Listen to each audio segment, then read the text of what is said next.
Video काढून एका 13 वर्षीय अल्पवयीन विद्यार्थिनीवर अत्याचार. खामगाव तालुक्यातील चौघांना अटक. चक्कीमध्ये दळण घेऊन आलेल्या 7वीतील 13 वर्षीय अल्पवयीनला नग्न करून एकाने अत्याचार केला, तर उर्वरित तिघांनी अत्याचाराचे व्हिडिओ चित्रीकरण केले. त्यानंतर सदर असलेली व्हिडिओ त्या अल्पवयीनला दाखवून तिघांनी शरीर सुखाची मागणी केली. नाहीतर तुला व्हिडिओ व्हायरल करतो अशी धमकी दिली. खामगाव तालुक्यातील ग्रामीण पोस्ट हद्दीत घडलेल्या या घटनेमुळे समाजमन सुन्न झाला असून एकच खळबळ उडाली आहे. पोलिसांनी या प्रकरणी एका अल्पवयीन मुलासह चौघांना बेड्या ठोकल्या आहेत.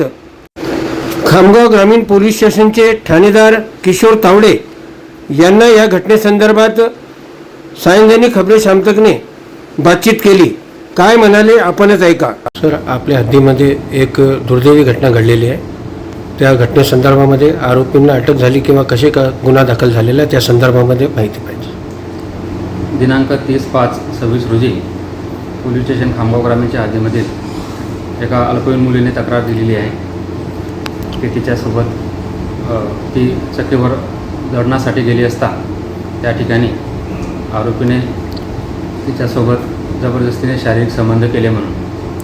तर त्याच्यामध्ये एकूण 4 आरोपी आहेत.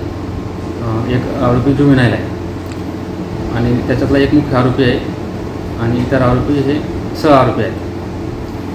त्याच्यामध्ये तिन्ही आरोपींना अटक केलेली आहे आपण. त्याच्यामध्ये घटना अशी होती, मुख्य जो आरोपी आहे कृष्णा मुंडे याने मुलीसोबत जबरदस्तीने शारीरिक संबंध केले म्हणून तक्रारीत नमूद केलेले आहे आणि इतर आरोपी यांनी व्हिडिओ बनवला त्याचा, तशी तक्रारीमध्ये नमूद केलेलं होतं. त्यामध्ये आपण पोक्सो कायद्याची कलमं, त्याचबरोबर BNS, ॲट्रॉसिटी ॲक्ट आणि IT ॲक्ट अशा कायद्याची कलमं लावलेली आहेत.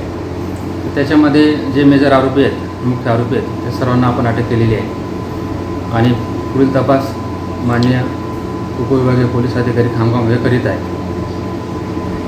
सायंजनी खबरे शामतकसाठी खामगाव येथून अशोक जसवानी.